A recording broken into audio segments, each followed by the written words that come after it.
Thanks for joining. My name is Clare Roney, and I'll share a little bit about myself before we get started. I'm a school counselor, so I have my master's degree in school counseling, and I've been a school counselor for 15 years. I took a small pause when I had small children. My husband is Clare Roney, and he works at Groves Academy. So I was there one afternoon with a couple kiddos to visit, and we had a good friend who was running the post-secondary program at Groves Academy. That is no longer, but at one time there was a really robust post-secondary program. And he said, Claire, we need a career program. We need a curriculum. Our students are enrolled in college, but they're not really sure what they're doing. So I said, gosh, I just took this leave from my position. I have a small baby. And he said, you know, you can work part-time, you can work remotely, but we just need you to develop this curriculum. So I spent some time developing a career post-secondary curriculum for these students who were enrolled in a post-secondary program. And that's kind of where this work started. And I spent 6 years at Groves, a couple years in the Groves post-secondary program, and then 4 years in the Learning Center, offering this service as a standalone service to the community. So anyone from any school could access this support. So it was a great opportunity to work individually with students and really get to know students on a personal level, get to know their individual goals, short-term and long-term, and help them find meaning and purpose as they start to navigate post-secondary.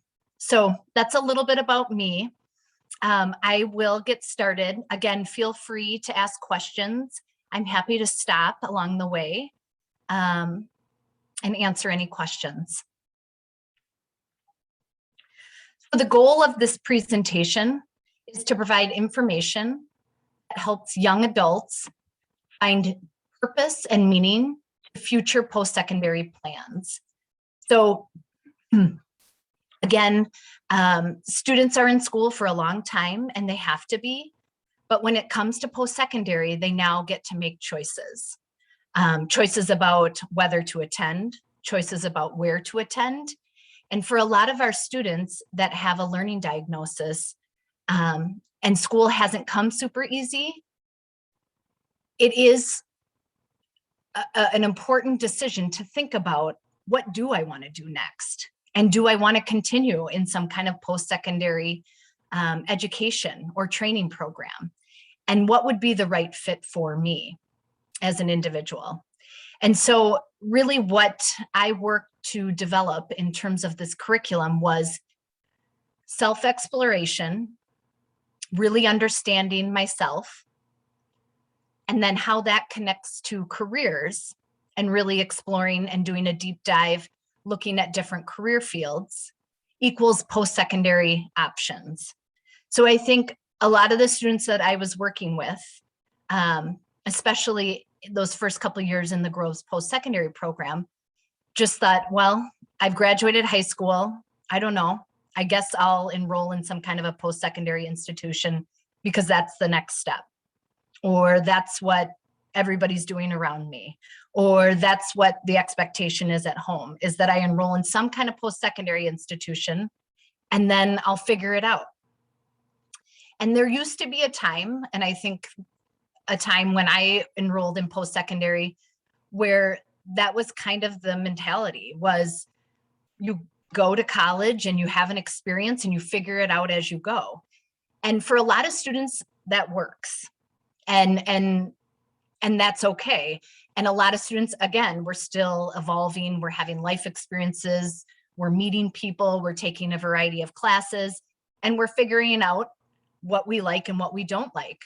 But what we noticed with a lot of our LD students was that that wasn't working out, going just to go, going and figuring it out. And all the different kinds of obstacles and hoops and experiences. It wasn't just something that a lot of students where school was difficult could just navigate and say, well, hopefully I'll just figure it out. And that they were really lacking that rhyme and reason that they needed while they were enrolled in post-secondary. So we really looked at the importance of knowing self, connecting that to careers, and then looking at what are my post-secondary options. A lot of our students were enrolling in four-year institutions, and after doing the self and career exploration realized, gosh, I don't need a four-year degree for this field I'm interested in. So I think it's really important, and it's really intentional work to do this from the beginning, so that when you make choices about post-secondary and when things get difficult, you know the why behind why you're enrolled. And although things aren't always going to come easy and you're going to access a ton of resources and support, again, you've dotted the I's, you've crossed the T's, and the why feels really meaningful for the individual. So this process is really fluid. There's not like a start and a stop, especially in the career exploration process. It's really organic and evolves in a really cool and natural way. This process is really intentional and really reflective and empowering to the individual. And I think empowering is one of my favorite pieces of this work, and being able to be an advocate and a support person along with the individual. It really allows a young adult to see their value and their meaning and how that connects to the community and the bigger world. Again, a lot of our students that we've worked with that have a learning difference hear a lot of things that are hard. They hear a lot of things that they're not good at. They hear a lot of things that are difficult and that are a struggle. And so this process allows them to see their strengths, focus on their skills, and focus on all of the contributions that they have to give. So that empowering piece is really a cool and important part of this process.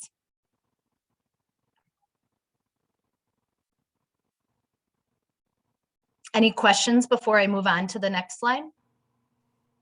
Not yet. Okay.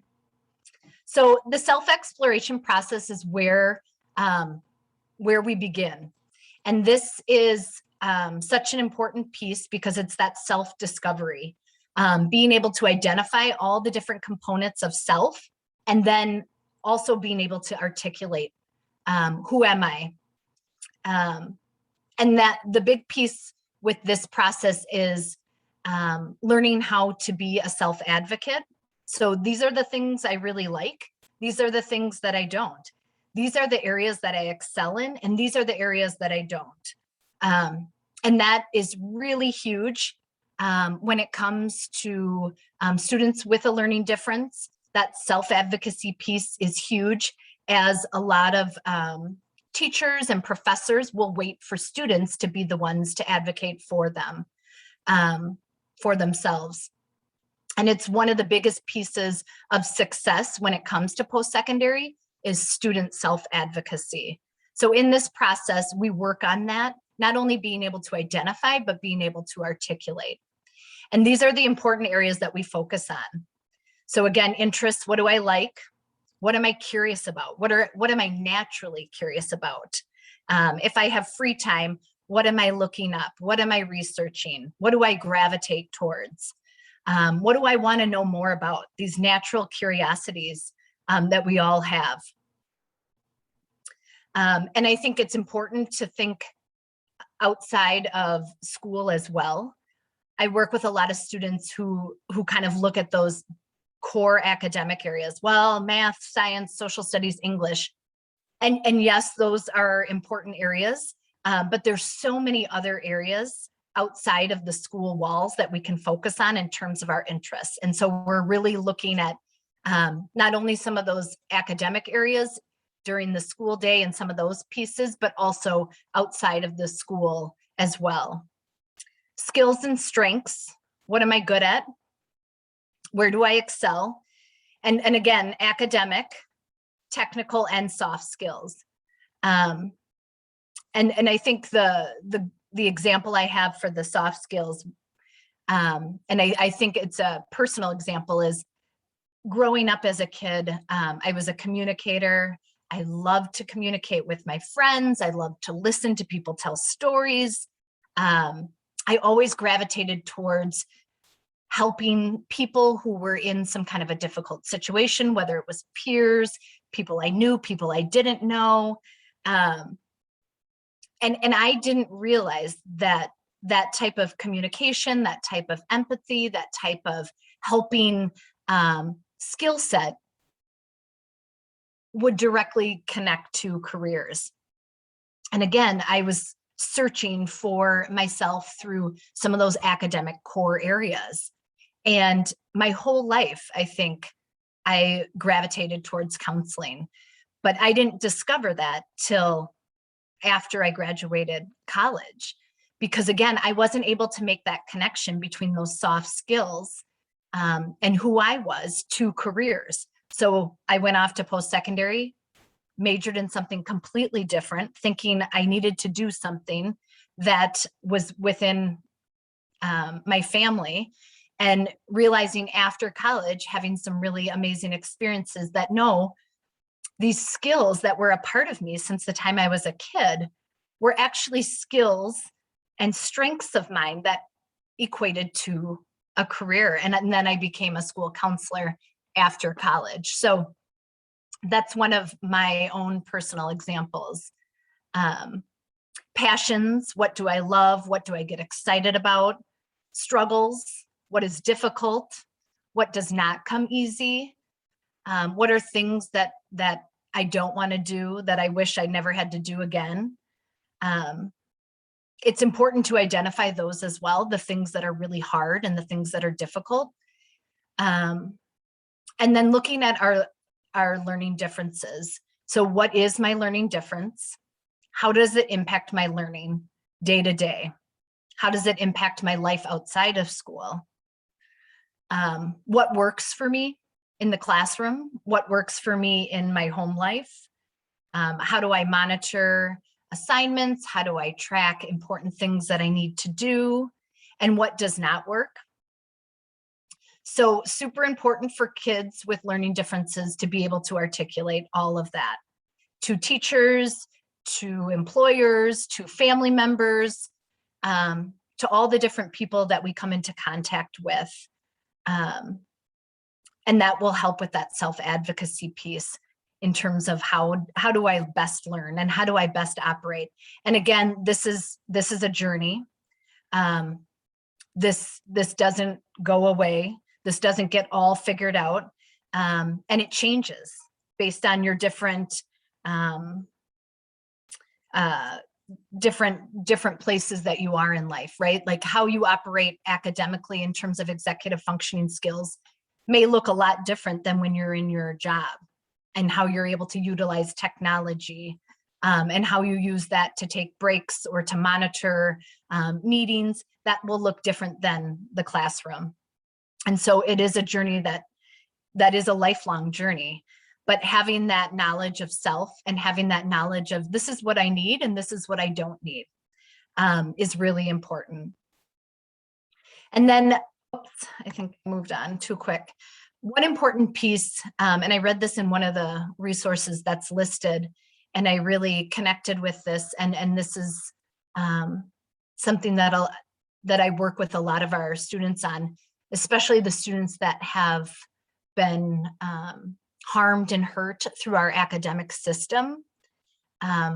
That's not always great about thinking outside the box and thinking how we can meet students where they're at and get to know what it is that they need and what it is that they don't need, and support them along in their educational journey, but not making decisions based on process of elimination. So an example for me is as a kiddo. I think third grade started to feel like I was struggling in math, and then made decisions for the rest of my life that, well, I couldn't possibly do this work because I'm not good at math. Therefore, I'm not going to explore it. And so that's not the lens that we want to use when doing this empowering work. We're really focused on what are the things we are good at. And so not using some of the things that we've struggled with to make decisions about future opportunities. Because as we know, there's tons of great resources and tons of great supports for people who need that when they are struggling with certain subject areas or certain ways of operating or certain teaching styles. That there's lots of great resources. So we're looking at this through a lens of I can, and I will, and here's lots of great supports for what I need.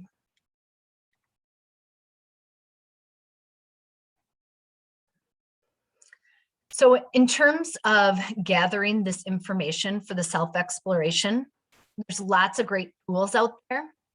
And a lot of these tools are free, which is what's really exciting. And in my time of doing this work, there are certainly tools that gather this information that are not free. And I never really found that certain tools were better than others based on cost and based on access. So I think the power is not so much in the tool of how you gather information about self, but it's in what you do with this information. So I can tell you that, for example, Naviance is a great resource that a lot of school districts have purchased for students.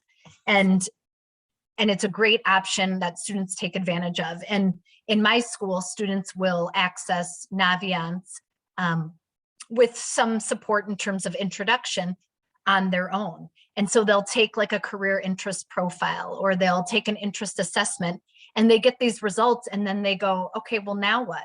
Like, what do I do with this information?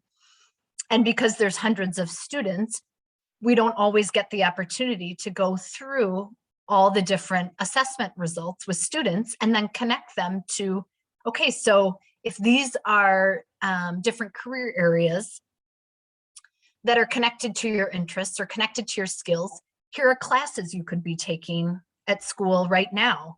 Here are opportunities outside of school that you could pursue.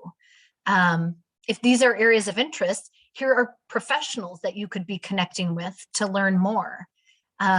So I think the power of these kinds of tools is what you do with the information after you've done the assessment.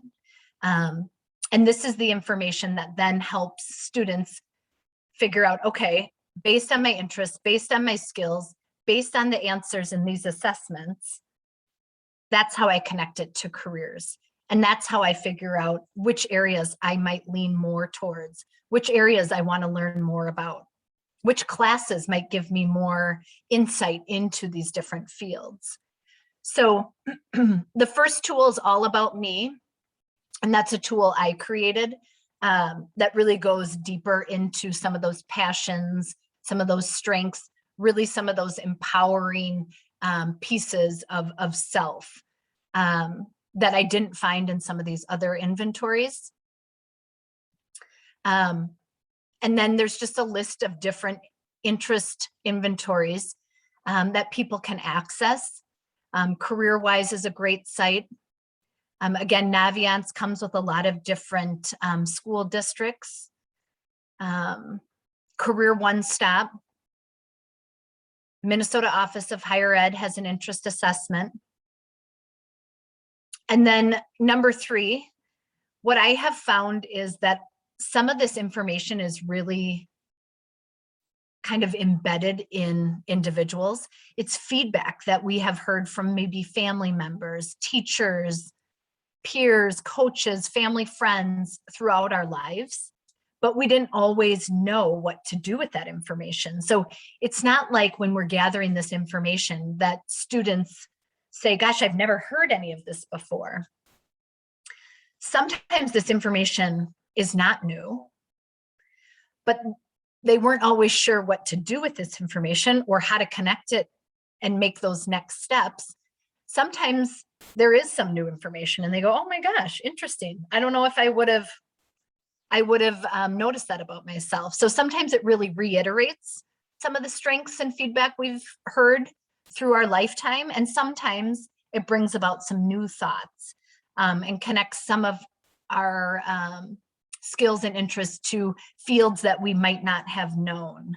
And again, you know, the communication example I gave you on the last slide was about myself, but this redecorating example, I had a student who I was working with, a young adult, who wasn't sure what they wanted to do for post-secondary, and school was getting kind of tough. Things were getting to be a struggle. And so was really trying to be mindful about, gosh, if I'm going to go on, I really do want to make sure that it fits who I am and that it's intentional and that there's some rhyme and reason to my next steps. And so we were doing the self-exploration piece. And as we were going through that All About Me tool, the student said to me, gosh, my whole life, I have really just loved redecorating space. So I have redecorated my room when I get bored. I built doll houses and would decorate the spaces. I just loved creating and putting together different spaces and seeing how that all flowed together. So from there, we use that information to kind of come up with our career areas that we wanted to pursue. And so there's like a natural connection there to like interior design. But when we started exploring interior design and that career field, it led us to industrial design, industrial engineering, creating things. And so we spent some time really exploring that career and meeting with professionals. And that was it. That was the connection the student made and was like, oh my gosh, I didn't realize A, that this career existed, and that B, these interests that have been inherent to who I am and these things that I've just loved to do in my free time would connect to something like industrial engineering. So that was a really cool example that I wanted to share. Any questions before I continue on? Yeah, we do have a few that popped in. Okay. The first one is from a current Groves parent. Okay. It says, my son is a 10th grader at Groves. Is this program automatically included within Groves? As our daughter, a senior in a public school, is preparing to make her college selection, we are hot on this topic. Yeah. So this program is not offered as part of the curriculum for the upper school at Groves. And I know this because I've had many discussions with Ms. Peoples. And again, my husband is Clare Roney, assistant head of school. And this service, when it was offered at Groves, was offered in the Learning Center. And so it isn't a service that's offered at Groves, but I know that they do a lot of work in these areas to support students as they transition out of Groves. There's a lot of great people and a lot of great resources. There's a great executive functioning class where I know that this is a resource that's offered as well to that course. So I know that there's lots of great resources that encompass a lot of this work, but this particular process is not offered. Right, and then another question, when should students start assessments like this? Is there a general age or grade that you would recommend? Yeah, so a lot of the students that I was working with were juniors and seniors. Again, I think it's good to plant these seeds throughout education, right? I don't think as a school counselor that it's ever too early to start talking about careers and to start connecting kids' interests and ideas and skills and excitement to careers. So I think that can happen all throughout. And everybody's a little different in terms of like maturity level and their willingness to kind of participate in some of these assessments. But a lot of the work that I do with young adults is junior and senior year and making those direct connections to post-secondary. And that's really like a natural time in high school, is that junior and senior year when you're doing a kind of a lot of prep for life after high school.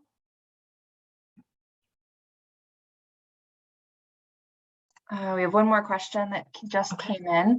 Are there coaches that we can hire to help rising juniors and seniors to embark on this exploration? Do you have any recommendations, contact information, that sort of thing? Like, what would you recommend? Yeah. So I do this work. I took this curriculum when I decided to return back to my high school counseling position, and I took this curriculum with me. So I continue to do this work through Achieve Consulting. And it's a little unique because of that career exploration process. So you'll find a lot of life coaches. You'll find a lot of great school counselors and counselors that can do some of this work specific to post-secondary.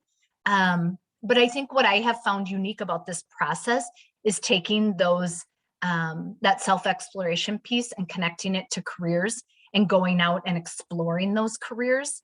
And that to me is the piece where, and I'll go into that more in the next slide, where students make that aha moment is doing that career exploration.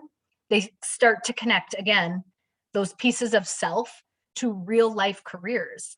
And they connect with those professionals where they start to hear and listen like, oh gosh, that sounds a little bit like what I'm interested in. Or yeah, those skills needed to do this job, those are skills that I have. So that career piece is where I really see a lot of young adults make those personal self connections and then start to see themselves in the community, start to see themselves in the world with things that they have to offer. And so that this next slide will take us into the career exploration piece. So what do I do after I've gathered this information about self?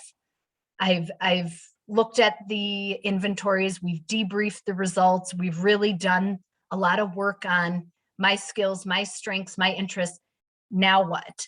And so now we take all that information and we connect it to careers. So some of those inventories give us some broad career fields to start to explore. So we take those fields and we start to narrow down specific jobs, specific careers in those fields. And we go out and connect with those people. So this looked a little different pre-COVID. I never connected with a professional who was not willing to take time to engage with a young adult. We would meet on site.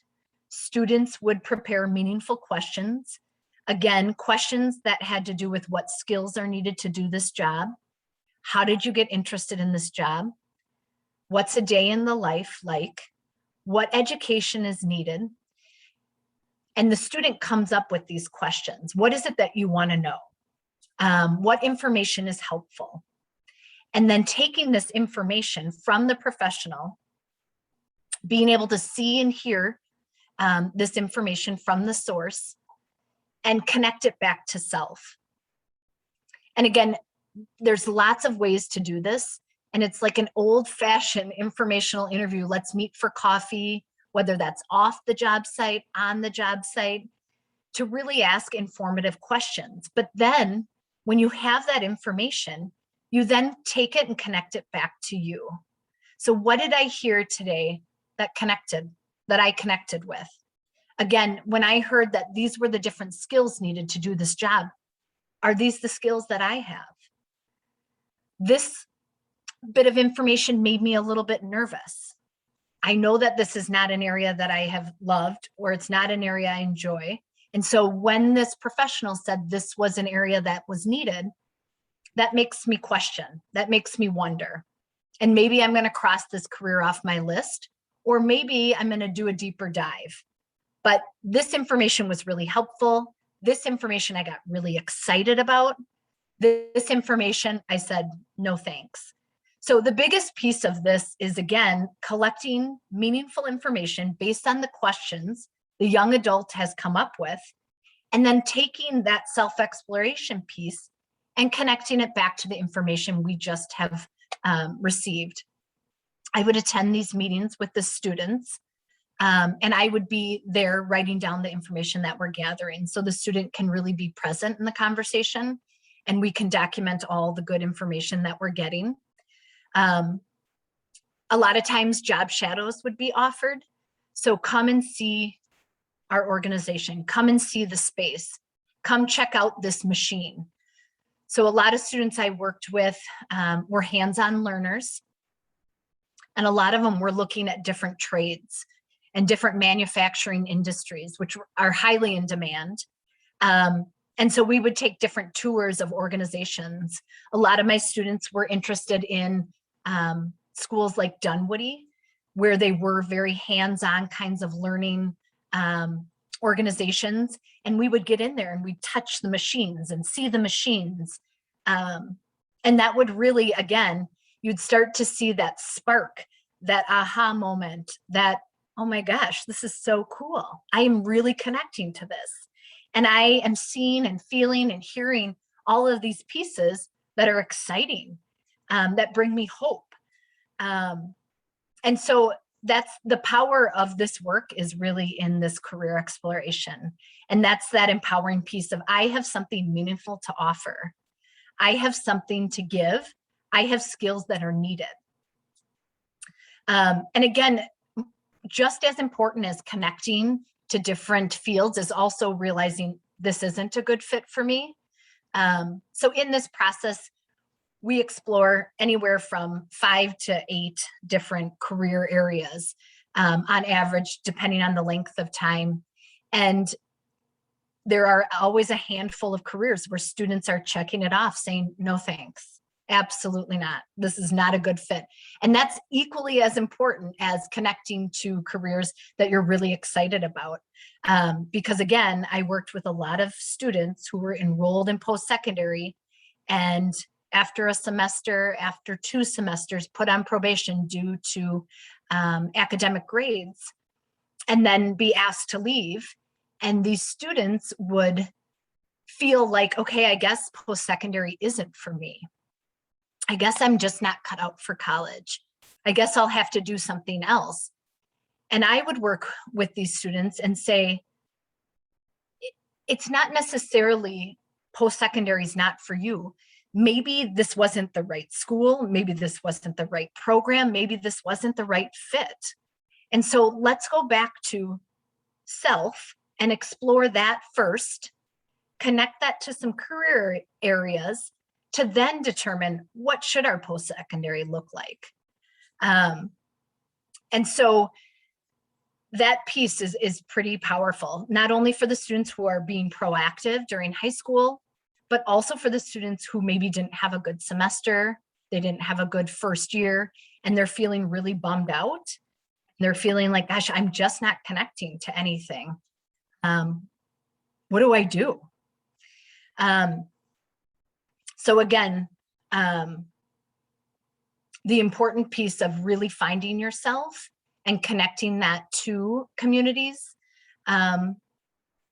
connecting it to different jobs, and finding yourself in that first prior to making decisions about post-secondary institutions.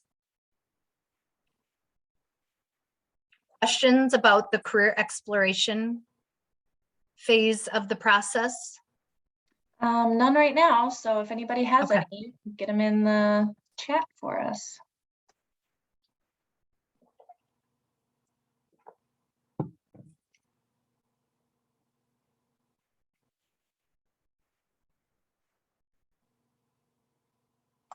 All right, looks like we just had one pop in. It says, how many hours would you work with this one student in this process? So like, Yeah.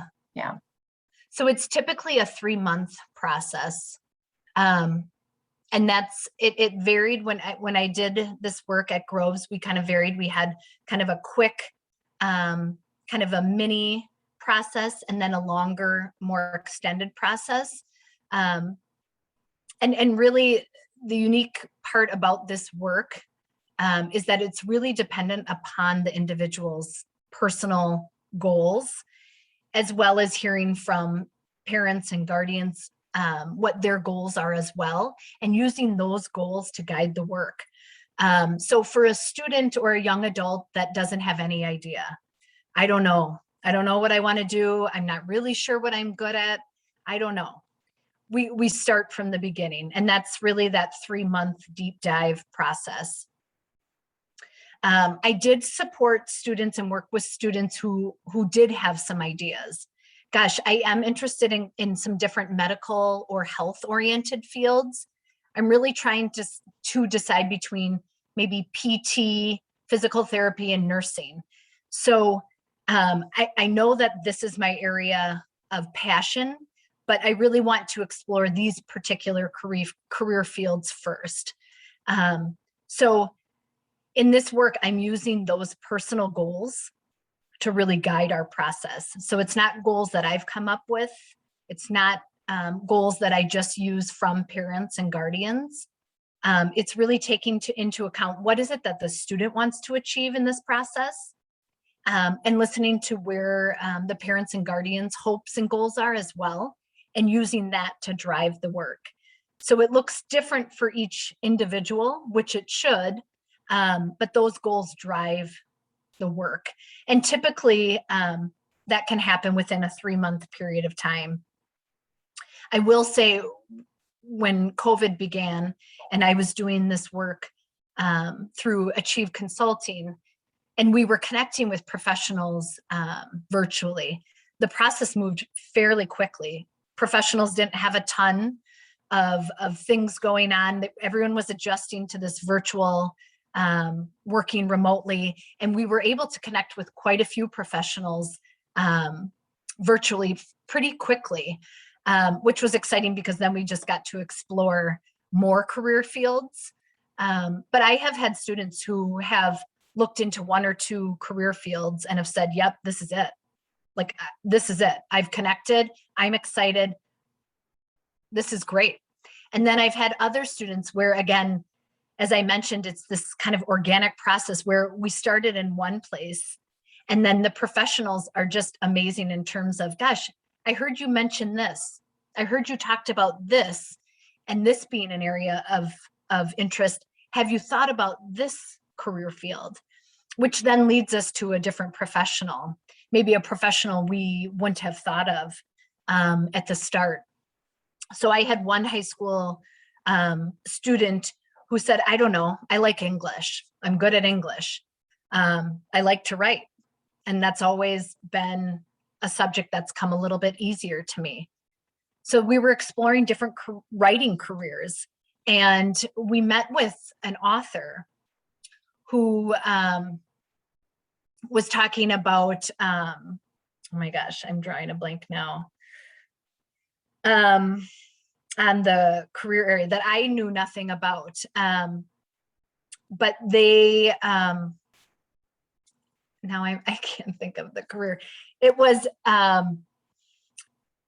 the profession that writes the script for different marketing professionals to do an ad or to do a brochure campaign. I'm spacing on the name, but it was an area that the student nor I would have necessarily identified on our own. But by talking to this author, they were talking about this particular career and said, gosh, you should really look at this. If you're interested in this area, I could connect you to someone. So then they connected us to this professional, and it took us down a whole different path. And so that's a really cool process to see unfold. And it is the bulk of the time is doing that field exploration. Is it a copy editor? Maybe. So after we spend the bulk of the time doing that career exploration, then we start to look at, okay, what post-secondary options match these career fields that I am interested in. And again, it doesn't mean I have it all figured out, because not at 17, not at 18, not at 21, not even at 25.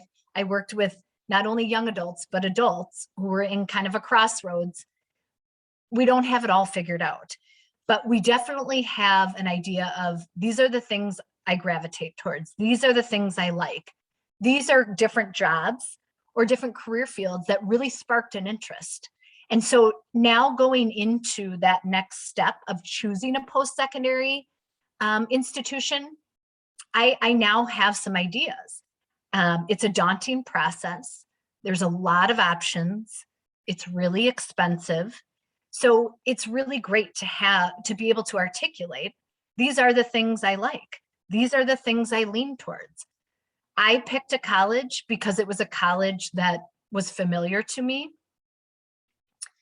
It wasn't necessarily a college that I felt that I connected to in terms of the academic offerings. So when I showed up freshman year and everybody around me was there to be a doctor, and everybody was there to be a dentist, and everybody was there for their allied health professions, I'm thinking, oh my gosh, I think I picked the wrong school. I don't want to do anything in medicine or anything with allied health. And is there any academic programs here left for me?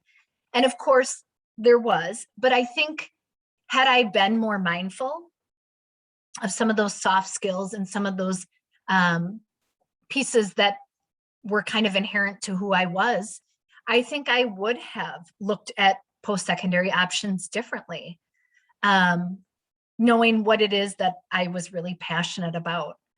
So we use that information that we've gathered from professionals. We look at those career fields that we've really been excited about. We use that process of elimination, the areas that we're not so interested in, to really determine what schools are available.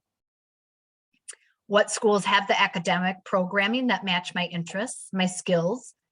Again, this can be technical schools, community colleges, four-year schools, apprenticeships, right? There's so many opportunities, and we're looking at all of them.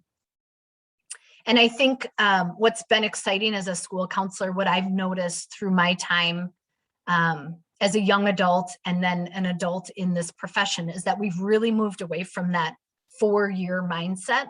There used to be a time where we were telling students, gosh, you really need to go to a four-year institution. That's just kind of the requirement for careers these days. And we've moved away from that significantly. And we're not using that language at all. We're using post-secondary options because our trades are really in demand right now. Students are making great money. Students are getting lots of opportunities where different companies, different apprenticeships, different schools are paying for their academics, paying for their tuition to get them in different career fields. So it's a highly in-demand profession, the trades, manufacturing especially, and we have a lot of students that are hands-on learners. And so it's really a great thing to celebrate and know that there's lots of opportunities after high school. And we're just kind of figuring out what is it that clicks for the individual, not for necessarily, you know, the group, or this is what my siblings did, or this is what the people around me are doing. What is it that I want to do? And then the equal important piece of this post-secondary exploration is, what schools have the support services that I will need based on my learning diagnosis. So equally as important, because I've seen lots of students pick post-secondary institutions that didn't have good supports based on their learning needs. And I've seen that not work out. And so when a student has specific learning needs, and that's part of our self-exploration, we are equally using that to determine what schools have good supports. And the K&W guide to colleges, which is listed on the resource, I mean, that is such a phenomenal tool that I use all the time with my students. because every post-secondary institution has to, by law, provide basic services. But some post-secondary institutions provide coordinated services, which are a little more comprehensive. And then some schools provide structured programs, which are the most comprehensive support that a post-secondary institution can offer a student with a diagnosed learning difference. And so again, it's a real mindful, thoughtful discussion about what is needed. And I always encourage my high school students and families to err on the side of requesting more. So looking at what is needed now in high school, what more can I add to that, and starting out with having more versus starting out with having less. And I always am encouraging students and families to connect with those support services on campus. As important as connecting with different admission people, connecting with different opportunities that are offered on campus, we need to know where these support programs are located. If they're located in a deep, dark basement 3 miles off campus, students aren't going to access that support office frequently. It's going to be difficult, it's going to be dark, it's going to be hard, and that's not where we want support programs to be located. We want them to be accessible. We want them to be user-friendly. We want the staff in those offices to have knowledge and training around learning differences. We want to know what's provided. And so that is equally as important as what kinds of supports will I need, as well as what kind of post-secondary institution offers the areas that I'm interested in. Claire, we did have one question pop up, Okay. kind of around this. You mentioned that there was a guide for a lot of the post-secondary options. Is there anything specific for like training, education, or apprenticeships for the trades, specifically in Minnesota? Mm-hmm. So some of those career sites that were offered under the those interest inventories and career inventories have great information about the trades and about apprenticeships. And again, in that career exploration is when, if I have a student that I'm working with who is interested in exploring those trades, we get a lot of that information from the professionals themselves. But some of those sites that have those inventories will have good information as well about trades. Yeah, it looks like someone just mentioned in the chat about the Sundance Family Foundation. Okay. That they're a fabulous resource for trainings and career exploration options. Okay. I don't know if you're familiar with that particular one. And that's all the questions we have right now. Okay. So these are the resources to share. That K&W guide is that first one. The newest edition is the 15th edition. It's a great tool. I have it right here. That is really robust, and it goes through by state all the different programs that are offered, and we'll talk about which programs are basic, which programs are coordinated, which programs are structured, and kind of give you some more information about what they offer, as well as what kind of admission guidelines look like. So this is a great tool. It's a great resource to take a look at. You can get it at the library as well. And then some of those other tools are really helpful as well. For example, again, all post-secondary institutions offer basic services. But like a school locally that offers coordinated services would be a St. Kate's. So that's kind of that middle support service. And then Augsburg, through the class program, offers the structured program. And those are local examples.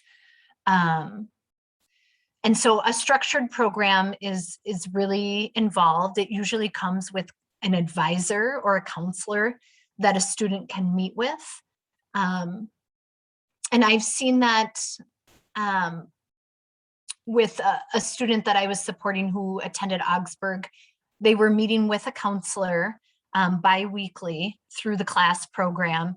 And the class program was able to offer different strategies, tools, and supports to kind of support that executive functioning piece at the post-secondary level. So how am I managing my time? How am I organizing my work? When I get a really big syllabus, how do I break down big projects, big assignments into smaller pieces?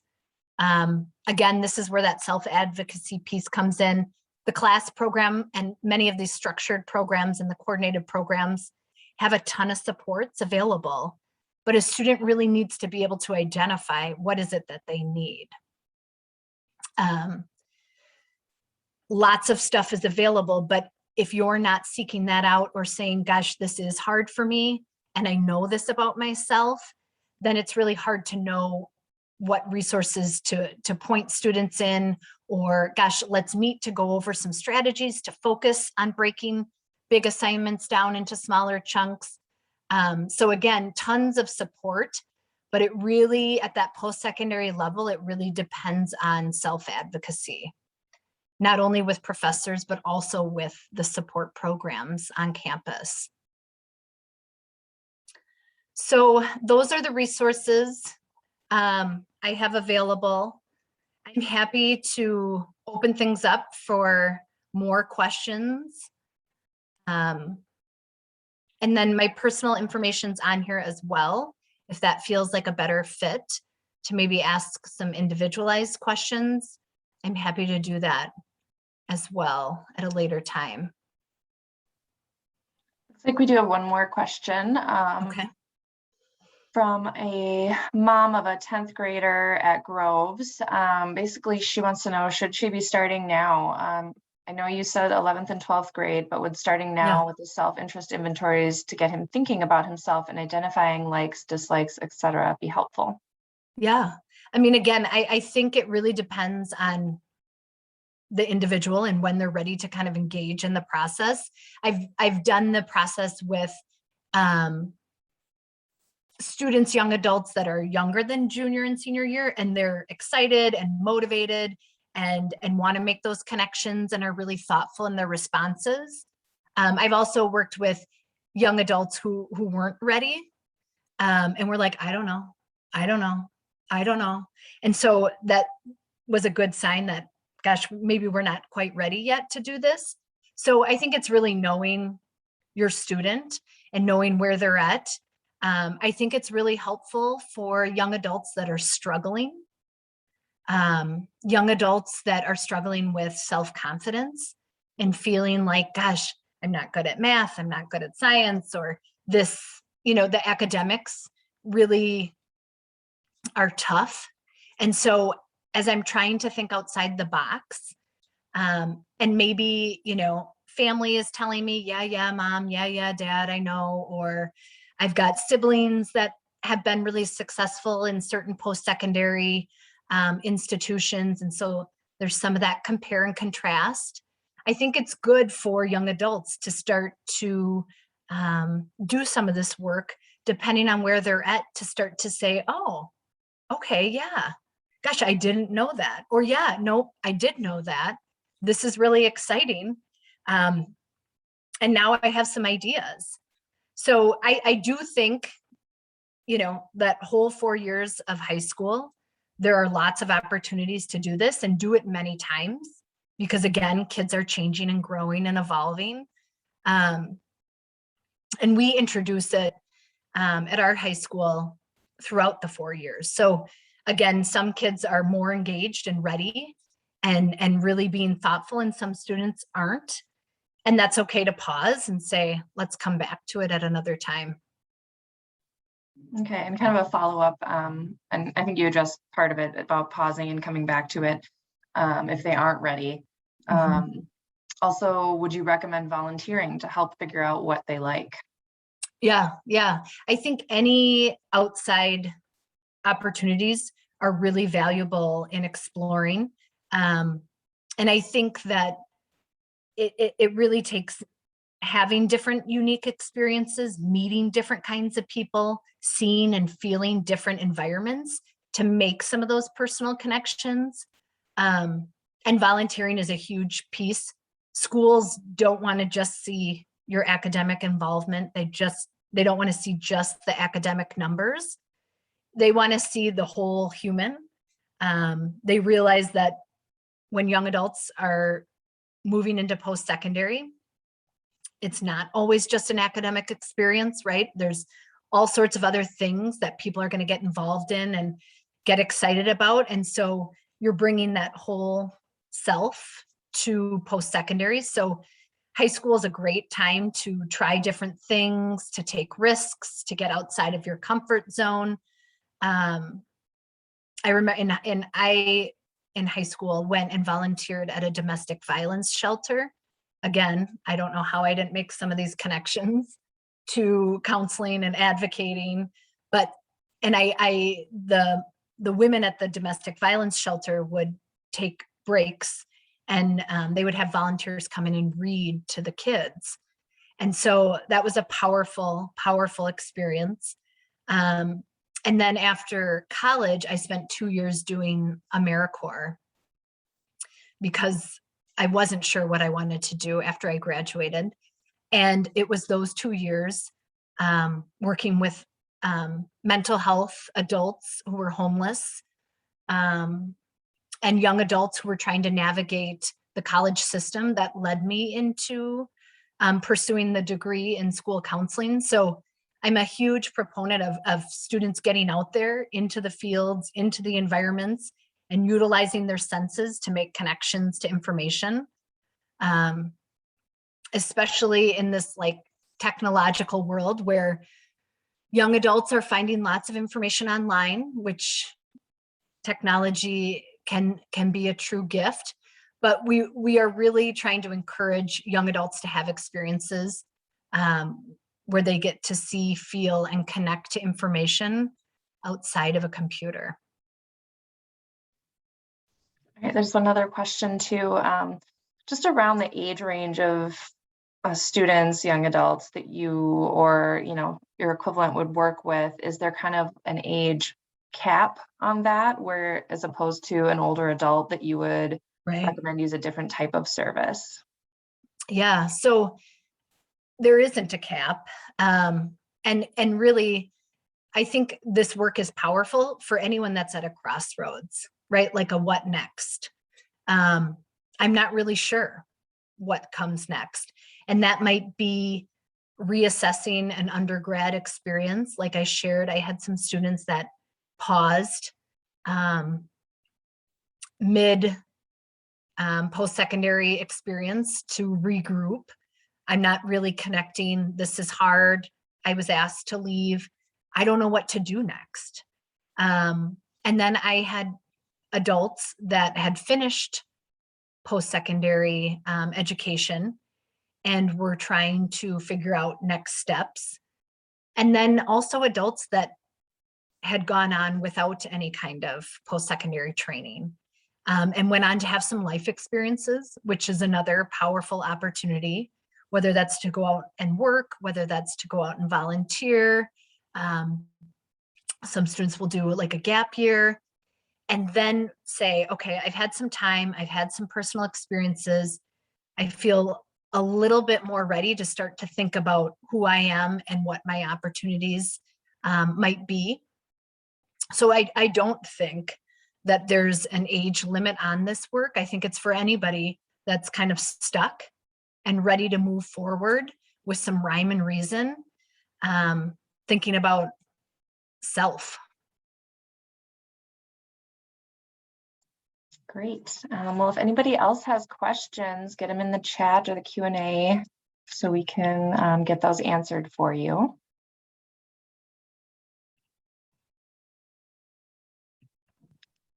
And while we're waiting on that, I'll just kind of refresh from the beginning. If there are any educators out there, we do offer CEUs for these workshops. So everyone will receive a follow-up email tomorrow, and it'll have my contact information in there. So definitely reach out to me if you are an educator and would like those credits. And we will also share the link to the recording of the webinar this evening too. So if you want to go back and reference anything, you'll be able to do that. And I don't see any more questions coming in.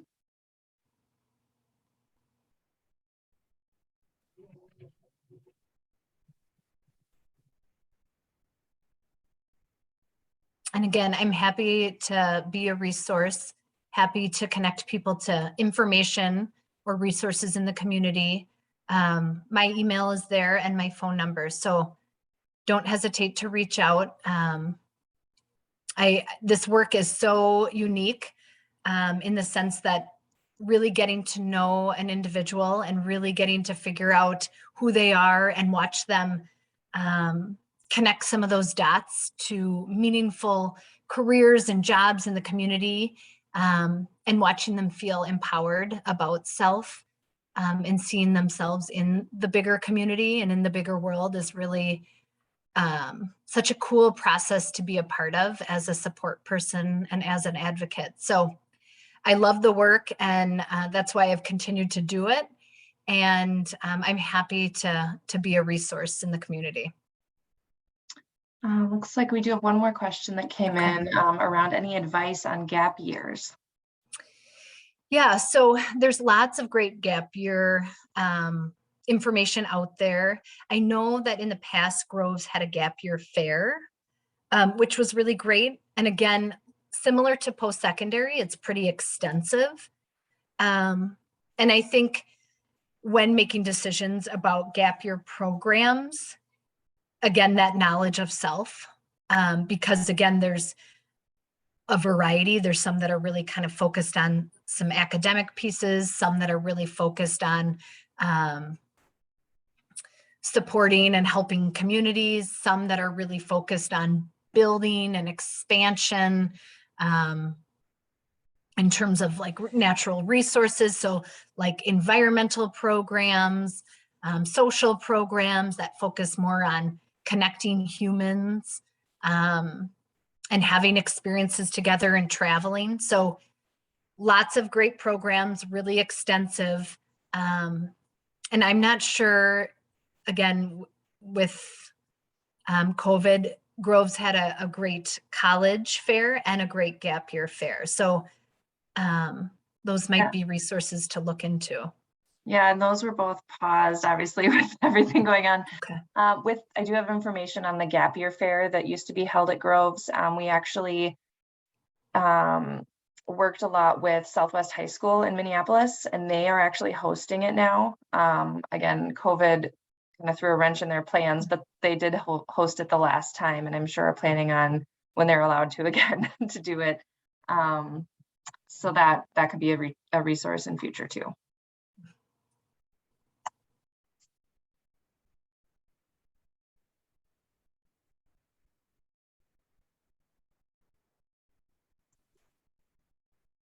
All right, well, it looks like we addressed everybody's questions. Again, reach out to myself if you have any questions around accessing the recording or CEUs. Reach out to Claire if you have any other questions. Thank you so much for joining us tonight, and check your emails tomorrow for those links and resources. I did send out a copy of Claire's slides to everyone who had registered. So check your email for that. And again, reach out if you're not able to locate it. I will happily share that with you again. And thank you again so much. Have a great night, everybody. Thank you.